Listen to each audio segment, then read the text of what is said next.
Hello. मी त्रासिक आवाजात phone उचलला.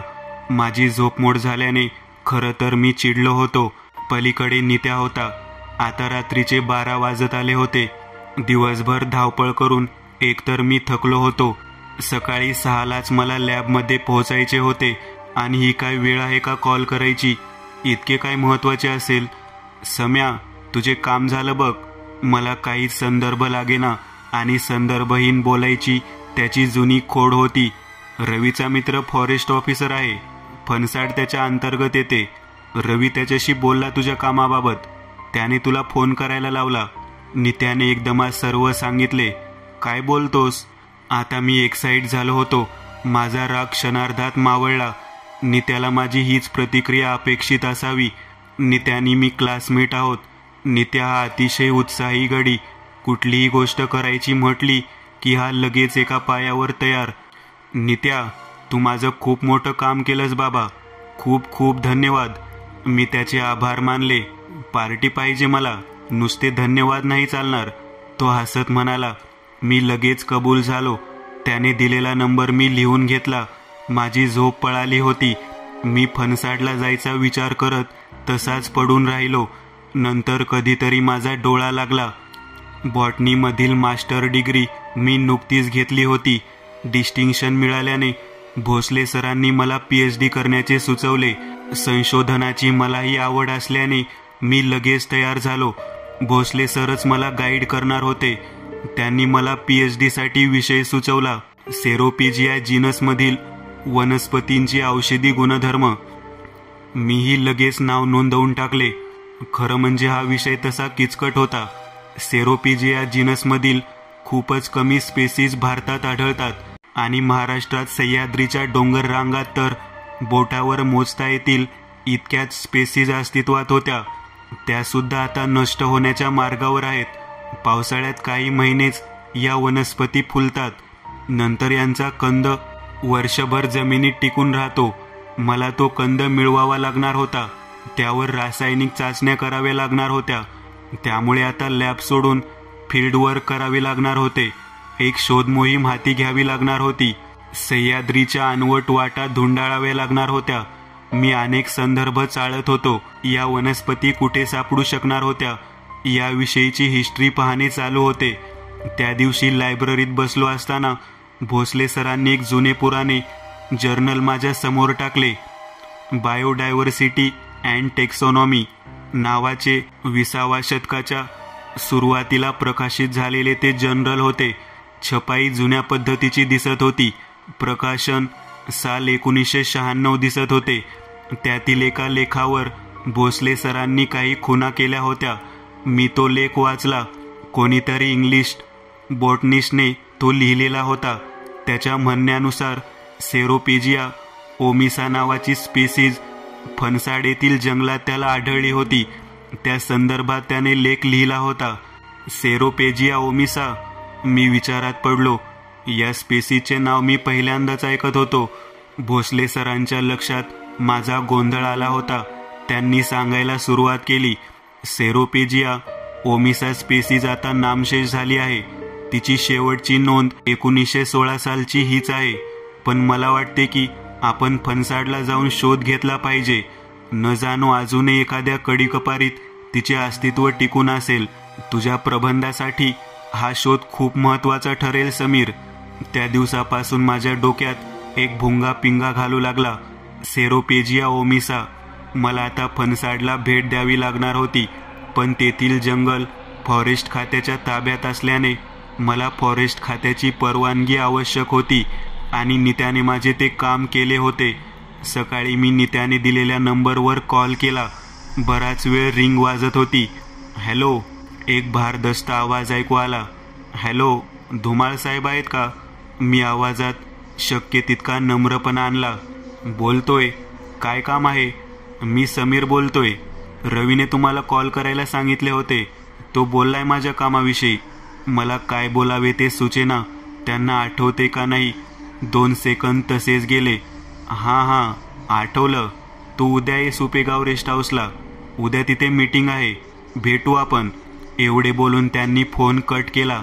मला अपेक्षा नव्हती पण त्यांनी मला भेटायला बोलावले होते.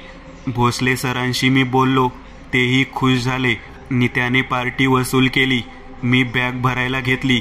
मुरुड आणि रोहा तालुक्यात पसरलेले फणसाड हे महाराष्ट्रातील एक अभयारण्य असून त्याचा विस्तार 70 चौकिमी आहे. सुपेगावच्या अलीकडे फॉरेस्टचे रेस्ट हाऊस आहे. तिथे मला पोहोचायचे होते.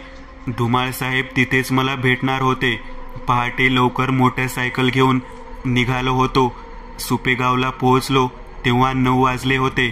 अलीकडेच डाव्या बाजूला वनविभाग विश्रामगृह अशी पाटी दिसली. मी वळलो. पावसाळा नुकताच सुरू झालेला होता, पण या भागात त्याने अगोदरच जोरदार हजेरी लावलेली दिसत होती. मातीत ओलावा होता आणि सर्वत्र पसरलेली हिरवळ डोळ्याला सुखावत होती.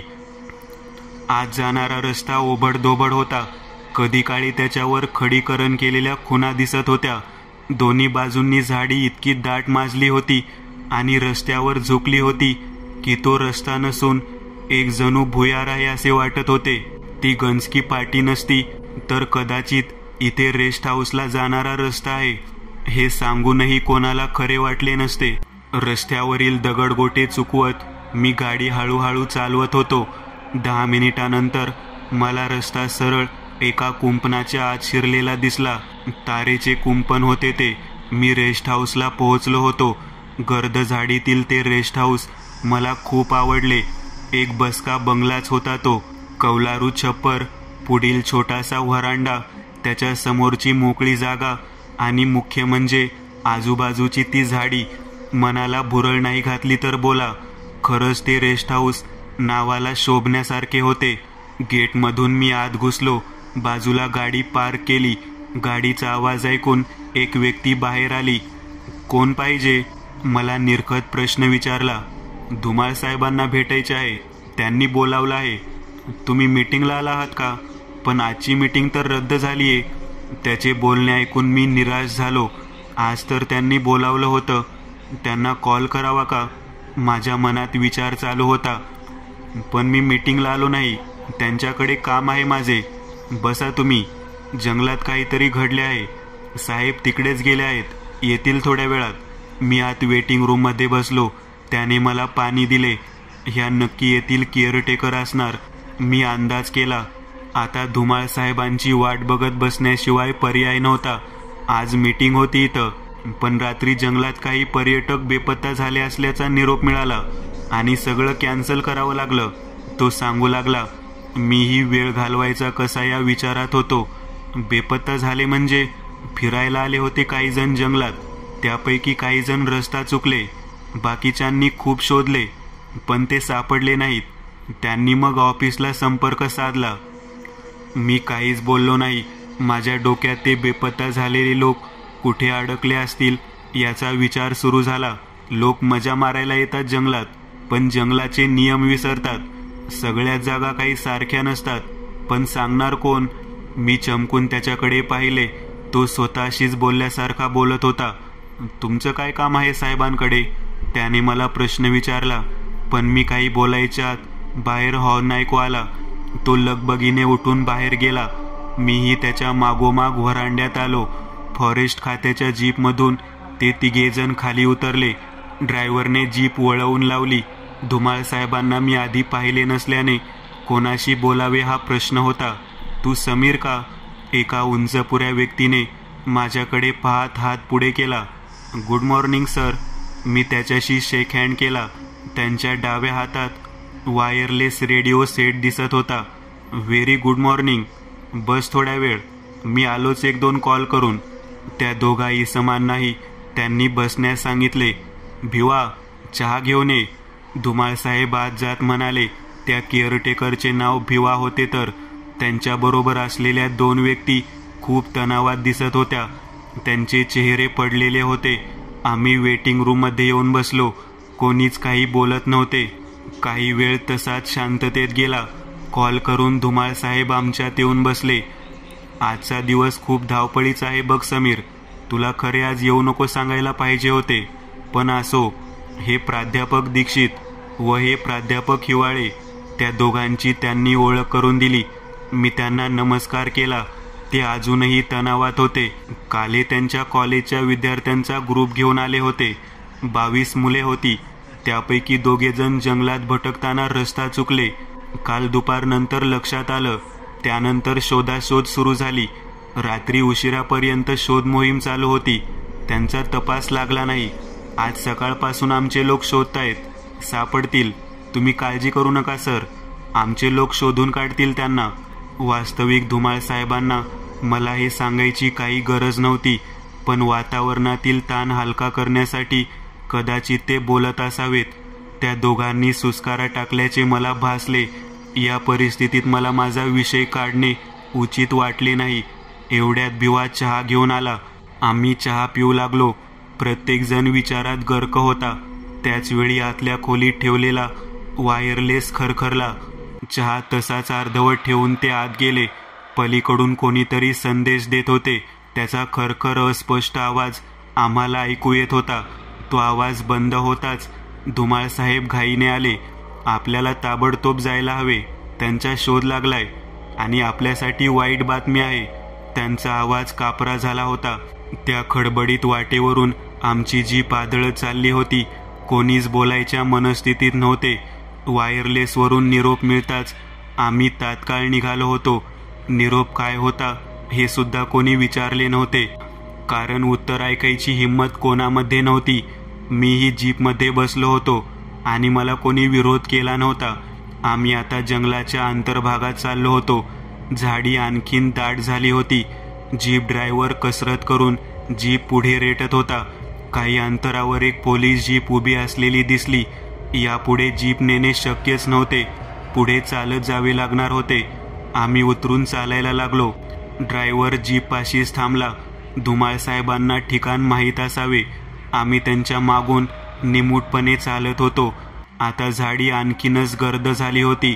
नुकत्याच काही फांद्या तोडून तात्पुरती वाट केलेली दिसत होती, पण तरीसुद्धा कधीकधी पुढच्याला हाताने काही फांद्या बाजूला धरून ठेवाव्या लागायच्या.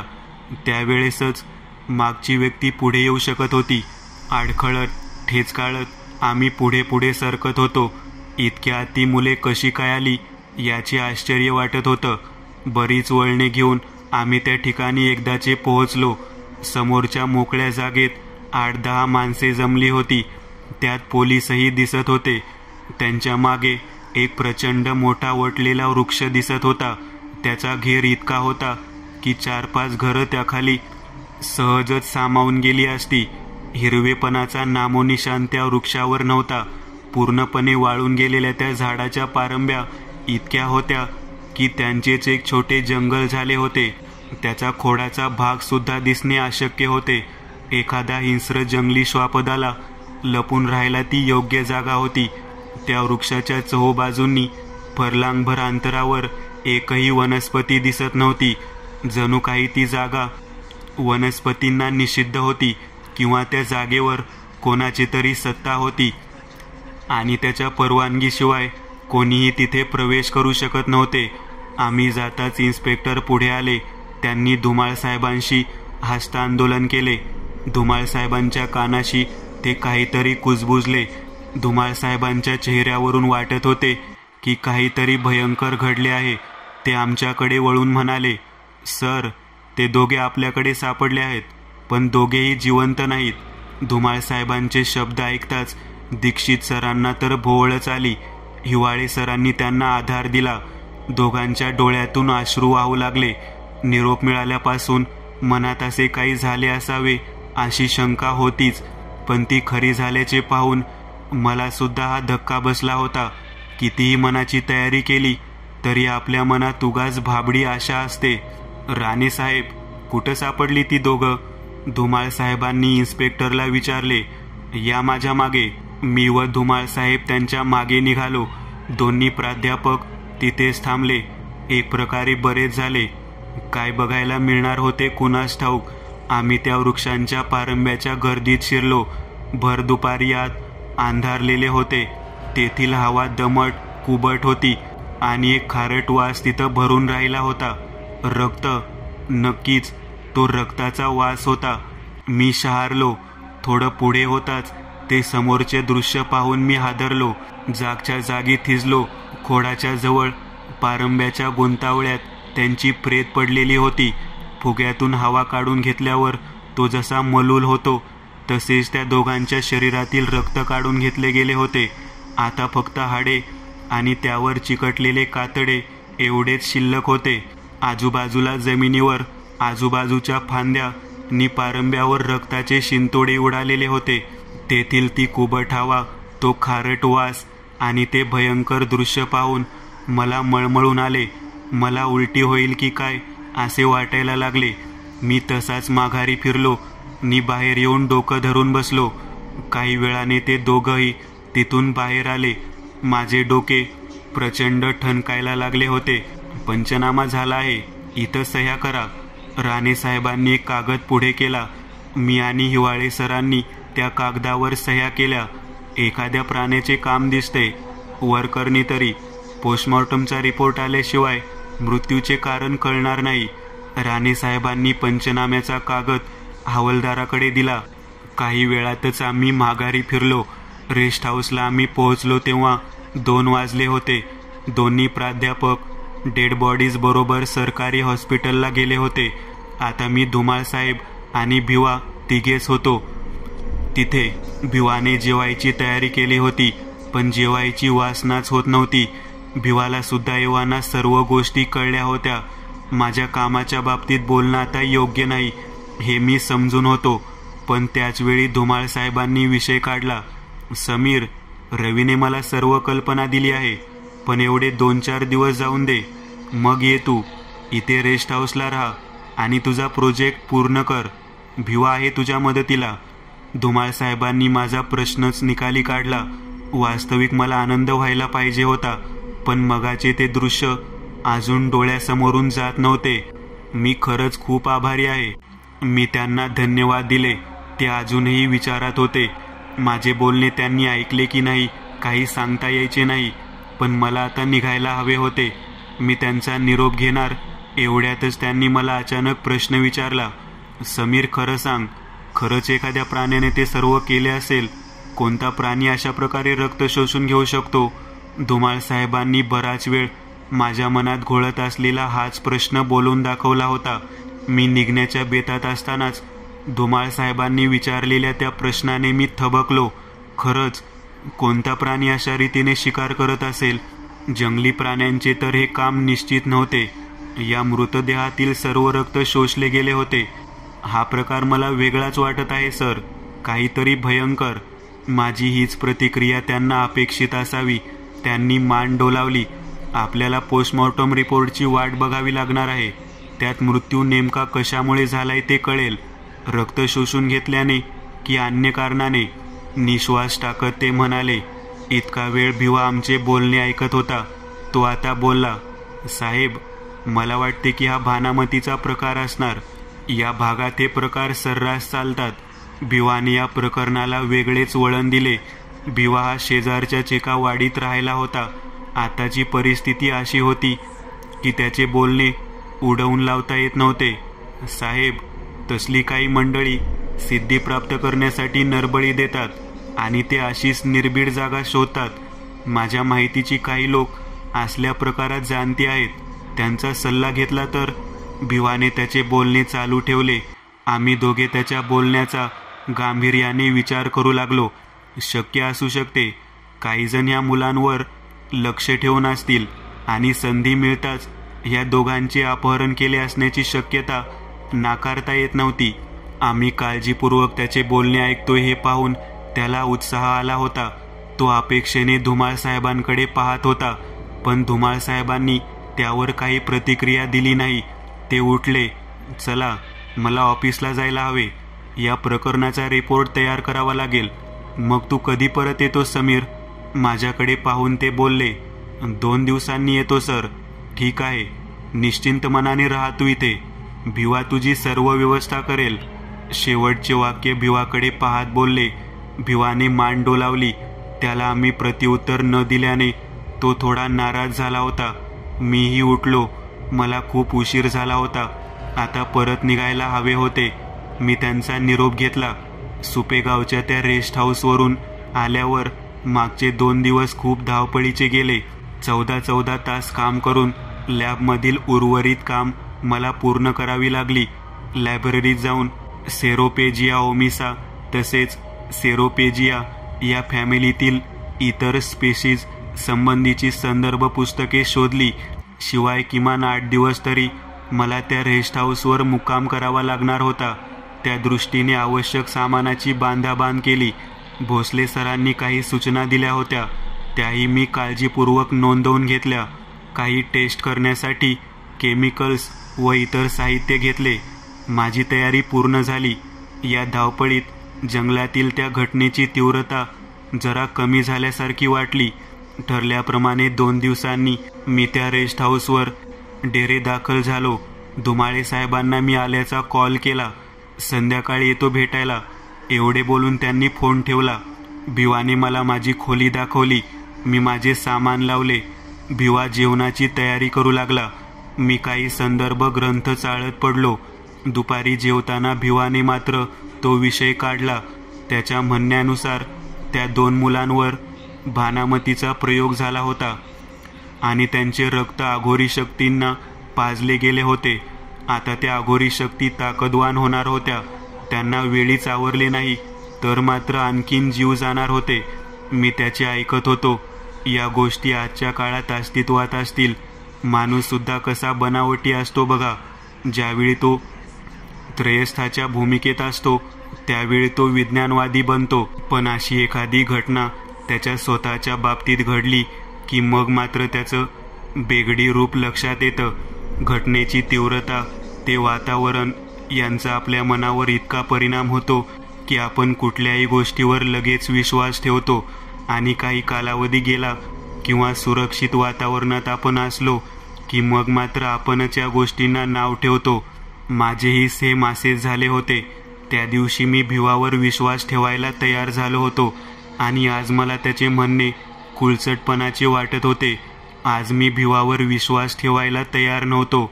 सायंकाळी 6च्या सुमारास धुमाळ साहेब आले. आम्ही व्हरांड्यात खुर्च्या टाकून बसलो. भिवाही शेजारी पायऱ्यांवर बसला. इकडच्या तिकडच्या गप्पा सुरू झाल्या. त्यांची फॅमिली पुण्याला होती. मुलं पुण्यातच शाळेत शिकत होती. तसे त्यांचे जास्त वय नव्हते. मला त्यांचा स्वभाव खूप आवडला होता. हळूहळू गप्पा त्या दिवशीच्या घटनेवर येऊन थांबल्या. पोस्टमॉर्टम रिपोर्ट आला का साहेब? मी त्यांना उत्सुकतेने विचारले. त्यावर ते गंभीर झाले. आलाय, पण त्या रिपोर्टने गोंधळ आणखीनच वाढला आहे.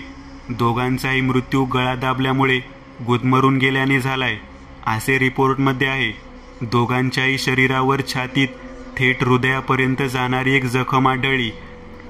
ती कदाचित एखाद्या लाकडी वस्तू खुपसल्यामुळे झाली असण्याची शक्यता आहे असा अंदाज आहे. हे विचित्र वाटत होतं. जंगली प्राण्यांचा हा हल्ला नव्हताच. पोलिसांनी अज्ञात व्यक्तीविरुद्ध खुनाचा गुन्हा दाखल केला आहे. खून? मी खरंच टरकलो होतो. काय घडले असेल या अंधाऱ्या जंगलात त्या दिवशी देवास ठाऊक. वैतागून ते बोलले. भिवाचे आमच्या बोलण्याकडे बारकाईने लक्ष होते. शेवटी न राहून तो बोलला, साहेब, माझे तुम्ही ऐकणार नाहीत, पण लक्षात ठेवा, त्या भानामती प्रकारात नरबळी देताना हृदयात लाकडाची खुंटी ठोकली जाते. मित्रांनो, आज पुरतं एवढंच. तुम्हाला जर काही गोष्ट आवडली असेल तर नक्की लाईक करा. तुमच्यापैकी बरेचसे जण व्हिडिओ लाईक न करताच पळून जातात. पण हा जर व्हिडिओ तुम्ही लाईक केला तर मला जरा बरं वाटेल आणि असेच भारी भारी व्हिडिओ बनवायची माझ्यात एनर्जी येईल. त्यामुळे नक्की लाईक करा. आणि अजूनही कोणी या चॅनलला सबस्क्राईब केलेलं नसाल तर लगेच सबस्क्राईब करून टाका. आणि बाजूची घंटी ती मात्र दाबायला विसरू नका. देवाची घंटी आहे ती. चला तर मग पुन्हा भेटूया अशीच एक आगळी वेगळी गोष्ट घेऊन पुढच्या